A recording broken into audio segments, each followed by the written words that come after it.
Estamos iniciando mais um programa, O que diz Kardec. Nosso programa tem o objetivo de levar a você as informações da doutrina espírita codificada por Allan Kardec. Como sempre conosco, nosso companheiro Milton Felipe. Tudo bem, senhor Milton? Bem. Muito agradável estar aqui novamente e aproveito para saudar a todos, enviando o meu abraço fraternal. Ô Milton, recebemos mais uma solicitação de um companheiro e ele faz a seguinte colocação: como reconhecer que uma pessoa possui a mediunidade ostensiva? Já mostra que a pessoa é estudiosa do espiritismo, né? Isso. Porque falar a palavra ostensiva aí significa que já leu ou ouviu algo a respeito do livro dos médiuns, que é ali onde Kardec faz essa distinção entre a mediunidade ostensiva e a mediunidade generalizada. Ele vai chamar de mediunidade generalizada a faculdade que todos os seres humanos possuem na Terra. Pouco ou muito, todos nós somos influenciados por espíritos. Exatamente porque possuímos um equipamento chamado faculdade, e essa faculdade Kardec denominou mediunidade. Então, essa faculdade generalizada permite que todos os seres humanos estejam, de alguma forma, vinculados ou relacionados com os espíritos desencarnados. Então, essa é de uma maneira generalizada.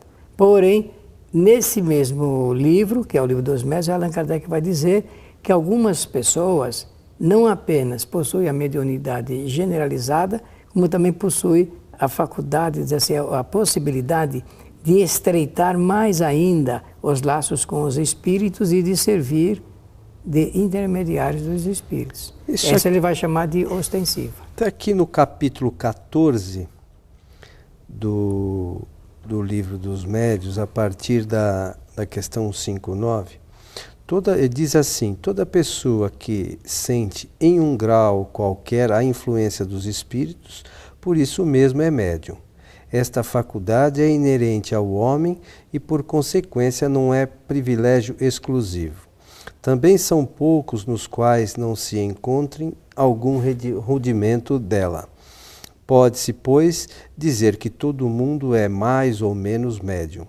Todavia, usualmente, esta qualificação não se aplica senão àqueles nos quais a faculdade medianímica está nitidamente caracterizada.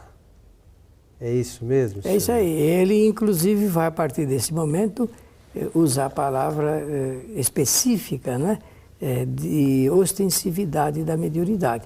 Chega um momento que depois que ele escreve esse texto, Coelho, ele vai dizer: a partir deste momento chamaremos de médium apenas aquele sobre o qual realmente a influência é muito bem patenteada, não se tem dúvida, porque muitas pessoas, a gente chega a ter uma certa dúvida se ela possui ou não a mediunidade ostensiva. Mas em outras, a gente vê bem caracterizado esse fenômeno. Por exemplo, eu vou dar um exemplo.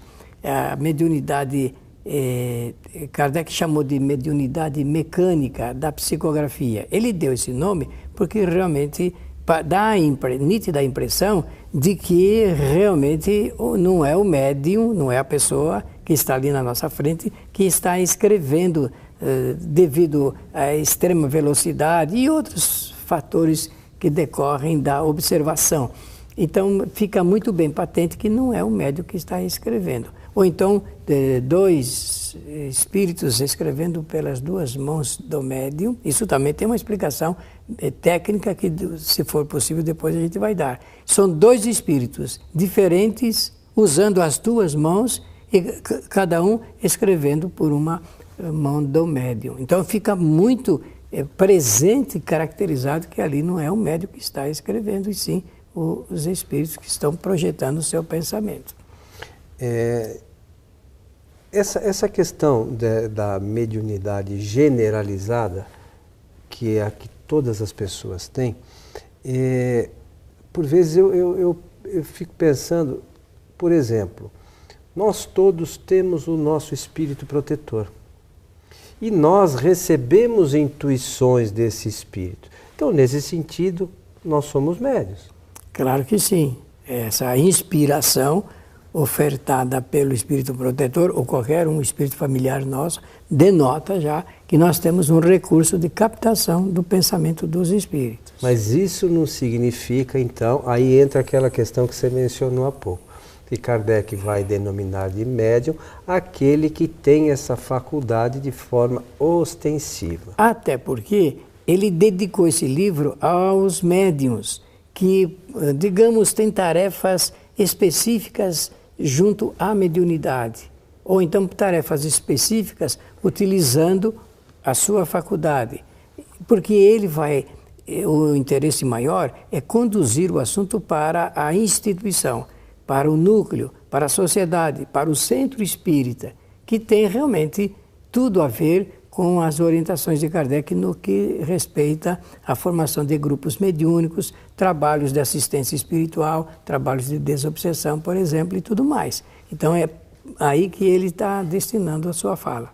Então, para aquelas pessoas que, vamos dizer assim, não têm um conhecimento profundo ainda da mediunidade, como é que essa comunicação ocorre, Milton? O espírito desencarnado, através do seu perispírito, traz a informação para o perispírito do médium, que chega ao espírito, e por meio do corpo físico, o médium externa essas informações, é isso? Vamos dizer que essa é uma cadeia telegráfica, acho que é melhor falar assim, porque senão dá a impressão que ele passa para o perispírito, vai processar, não vai processar nada. Esse apenas é o traço de união, ele é realmente um fio condutor para que possa ser exteriorizado. O pensamento... E através do pensamento. Então, voltando, os pensamentos de um e de outro, de quem quer receber e de quem quer emitir a comunicação ou a manifestação.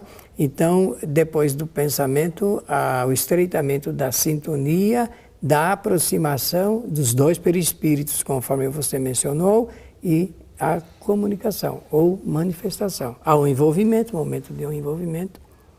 E aí o médium, ele passa através a ser do corpo intermediário. Físico, ele é só intermediário. Através do corpo físico ele traz a mensagem que o espírito queria destinar, ou a psicografia, seja lá o que for. Isso mesmo. Então, mas para reforçar bem isso, porque parece que esse é o seu objetivo.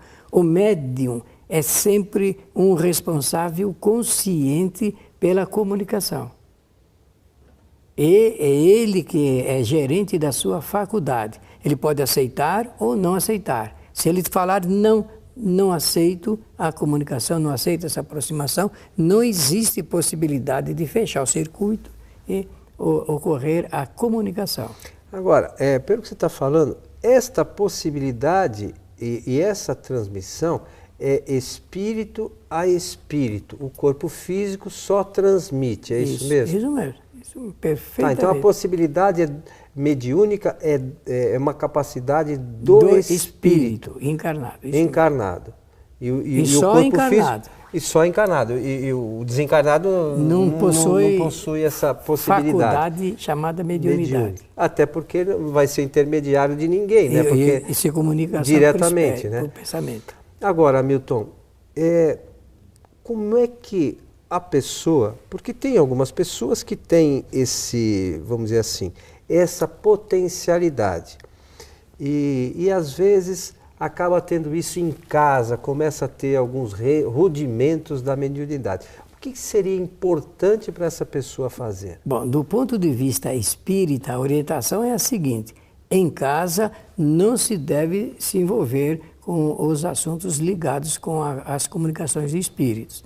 Nós consideramos extremamente perigosa essa providência, porque faltarão, com certeza, muitos recursos de atendimento. Agora, em casos emergenciais existem, então nós não somos absolutamente nada contrários. Agora, nós queremos sempre orientar as pessoas a buscarem um bom centro espírita, bem orientado, bem organizado, bem dirigido, para que o atendimento seja feito no centro espírita. É o local onde a gente deve se conduzir. Tá, e depois no centro espírita, o ideal seria passar pelos cursos que a casa promove para essa finalidade. Até porque pode ser que aquilo seja realmente uma emergência, seja, digamos, uma crise de ordem mediúnica, e passada a crise, nada mais restará a não ser o ordinário da vida da pessoa. Agora, se realmente ela tiver compromissos com a mediunidade, então o centro espírita vai desenvolver as tarefas que ele desenvolve de orientação, esclarecimento e depois, então, encaminhamento. Agora, a pergunta desse nosso amigo ou dessa nossa amiga é ligado como reconhecer se uma pessoa possui a mediunidade ostensiva. Então, no livro dos médiuns, aí mesmo nesse capítulo, depois acho que você vai ler, né? Reforçando, a orientação, Kardec vai dizer que não existe nenhum meio pelo qual se pode reconhecer se uma pessoa possui ou não a mediunidade de maneira ostensiva, a não ser fazendo experimentações. Deixa eu fazer uma outra pergunta que me ocorreu aqui. Muito bom, vamos fazer as experimentações, mas você falou de um compromisso. Como é que é essa história de compromisso com a mediunidade? Como é que é essa... Obrigado, eu agradeço porque dá a chance de fazer uma explicação que é importantíssima e a maioria dos centros espíritas não cuidam de passar essa informação. Ninguém é médium por acaso, por acidente. Não existe isso. Toda causa, todo efeito tem a sua causa principal. A mediunidade existe quando ela é ostensiva e se torna, digamos, um trabalho a ser realizado pela pessoa, é que antes de encarnar, realmente o indivíduo, o espírito, ele assume esse trabalho. Ele assume servir de intermediário aos espíritos. E como isto é uma deliberação própria, com certeza ele vai criar possibilidades, inclusive no próprio corpo físico, para facilitar a exteriorização das comunicações, das manifestações dos espíritos. Por isso que eu citei a responsabilidade. Existem os médiuns que são muito responsáveis, declaradamente responsáveis, e cumprem esse papel, porque é uma das estradas mais bonitas que nós temos na vida, é a mediunidade, realmente. Então, esses médiuns com responsabilidade assumem esse papel, e gostosamente, com felicidade. Mas outros, por vários fatores e desencaminhos da vida, acabam não aceitando, rejeitando, e muitos, inclusive, revelam que não gostariam de ser médiuns. Eu me pergunto, como é que não gostariam se são? São porque deliberadamente criaram os mecanismos para sermos, né? Agora, aí é uma questão filosófica, eu queria explorar aqui o seu conhecimento, aproveitar. Então você imagine o seguinte, se a mediunidade é uma forma de auxílio às pessoas, né, essa comunicação... Tanto para quem é detentor como aquele que vai ser beneficiado. E às vezes até auxiliar espíritos, claro, desencarnados sim, que trazem mensagens, enfim. Você acha que a mediunidade, nós estamos aqui num planeta de provas e expiações? É verdade. Então vamos lá. Você acha que a mediunidade está dentro das expiações ou das provas do espírito? Um espírito, ele pode realmente estabelecer como uma das principais provas o trabalho da mediunidade. Pode sim, pode ser provacional. Quer dizer, ele mesmo está querendo medir o grau de conhecimento, de adiantamento espiritual, passando pelas situações, porque assumir a mediunidade é assumir compromissos. Ninguém imagine que realmente a mediunidade vai servir apenas para coisas do beneplácito da sua vida. Não, pode realmente ter momentos de extrema dificuldade espiritual. Os médiuns passam por isso, não é? Passam por isso. É um caminho interessante até de se observar, de se examinar. ele é gratificante, mas tem o lado da aplicação moral, e que o médium tem que realmente, ele tem que preservar-se, né, do ponto de vista moral para atender melhor o seu trabalho. Então pode ser uma prova. Agora, como expiação, não. Expiação porque a expiação é consequência de causas anteriormente produzidas pelo espírito. Então, a medicina sendo uma faculdade, é uma faculdade de ligação com os espíritos. Entendi. Mas não pode ocorrer, por exemplo, como você mencionou, imagine que o médium se comprometeu, que o espírito se comprometer a fazer um trabalho mediúnico numa encarnação para auxílio daquelas pessoas que estariam à sua volta.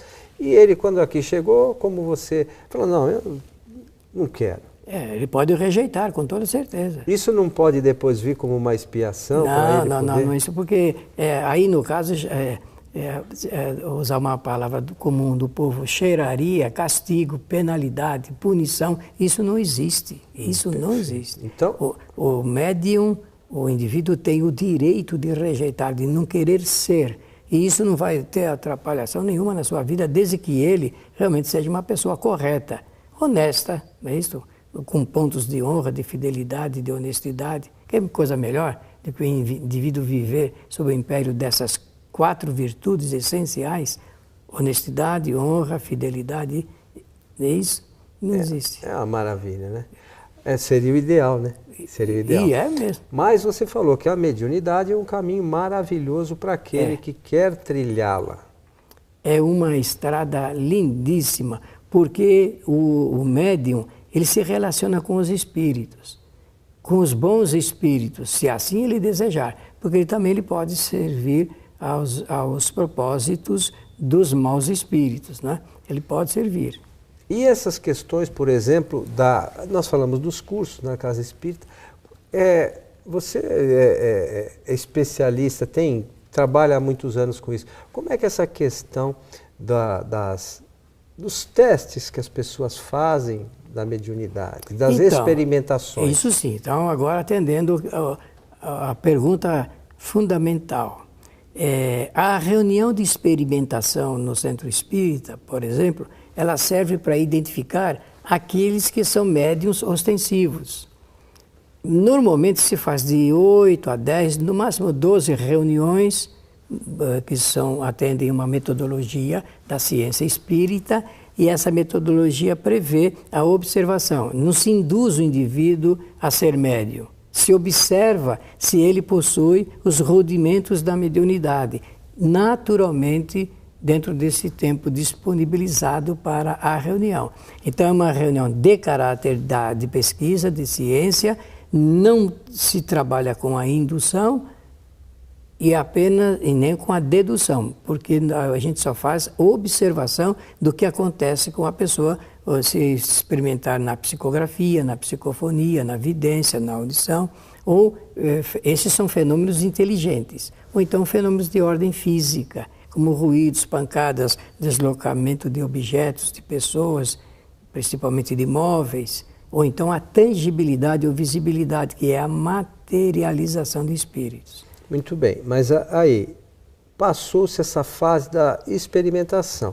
Notou-se que aquele espírito encarnado, aquela pessoa ali, tem os rudimentos mediúnicos, aí a Casa Espírita começa a trabalhar no desenvolvimento dessas potencialidades que a pessoa tem. Claro, depois da fase de experimentação, ela passa para o exercício, o exercitamento, depois o treinamento mais específico daquele tipo mediúnico que ela revelou na reunião, porque cada pessoa revela um tipo, é claro, ou todos ali no momento, ou uma parte deles, normalmente se faz esse tipo de experimentação com 10 pessoas, 2 acabam revelando a ostensividade, fica patente que a pessoa possui a mediunidade ostensiva.